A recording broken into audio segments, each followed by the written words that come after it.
Esteemed panelists, ladies and gentlemen, first and foremost, I would like to extend my sincere gratitude to Dr. Mahmoud Mohieddin and to all organizers of the African Regional Forum for inviting me to take part in this important session on mobilizing climate finance and crowding in private investment towards building climate resilience and ensuring a just transition in Africa. In the past few decades, the dialogue surrounding Africa has started to shift from one of risks and challenges to one of opportunities and immense potential.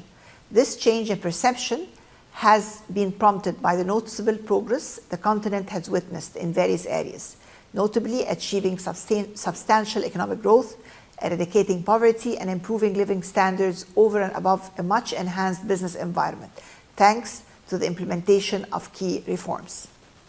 Despite such bright prospects, Africa has been recently challenged by multiple global crises, from a widespread pandemic to escalating geopolitical challenges, all undermining our efforts towards the fulfillment of the Agenda 2063 and the Sustainable Development Goals.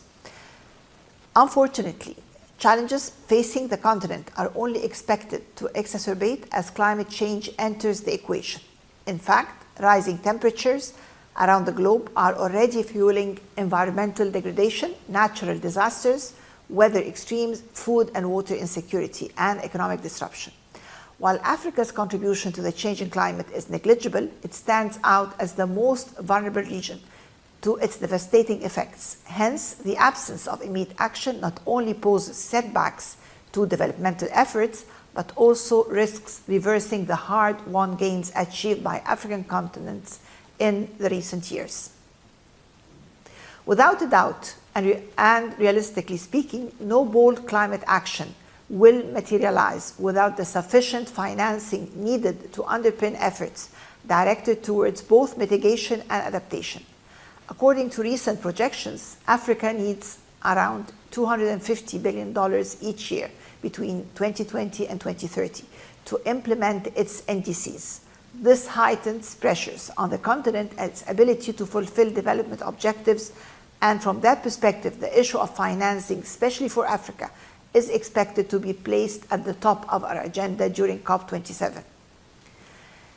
Ladies and gentlemen, we cannot speak about the need for mobilizing financing tools without highlighting the role of the private sector in this respect. The role of businesses in combating climate change has evolved over time, but has gained considerable significance recently as pressure heightens on government resources and technical capacities. For that reason, encouraging private investment is of paramount importance to not only address the aforementioned financing shortfalls, but also to build innovative capabilities and promote advanced technological solutions critically needed to face the defining crisis of our time. This, in addition to the important role businesses play as deliverers of high employment levels and creators of new markets, which is key to offset the disappearance of jobs and markets, ensuring a just transition for all.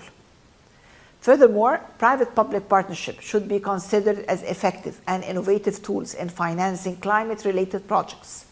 Through the integration of resources, PPPs can help achieving major breakthroughs as they offer a number of benefits, including a whole-life costing approach that enables spreading large project costs over a more extended time, as well as better risk management and efficient project delivery.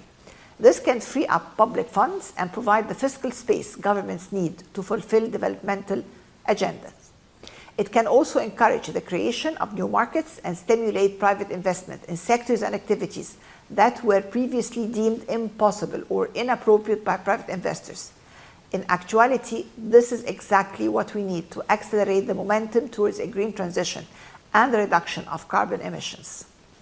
In Egypt, the government is firmly committed to building an attractive investment climate to encourage greater private investment, especially in green sectors and activities. The government has enacted a wide range of legislative and institutional reforms, such as the investment and bankruptcy laws, as well as amending the PPP law to expand the scope of projects the private sector can participate in. Moreover, the government launched a package of financial and non-financial incentives to stimulate private investments in green sectors such as renewable energy, waste management, and clean mobility. The government also prioritized advancing public-private partnership, mainly through the Sovereign Fund of Egypt, which was created as a reliable mechanism for the government to co-invest with domestic and foreign partners. The fund is actively involved in investments in projects promoting renewable energy, especially green hydrogen, as well as water desalination projects.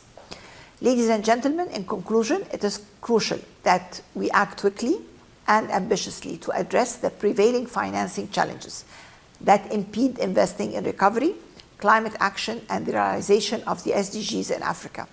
Financial flows to Africa must be increased through collective action by all parties, with the private sector on board. Additionally, transparency of flows must be enhanced to ensure the predictability of the movement of capital and to be able to set agendas and monitor progress. In fact, this is a vision of Egypt's COP27 presidency, which is to ensure that effective implementation of the world's green transition unfolds rapidly, while considering for the special needs and circumstances of the African continent. Thank you.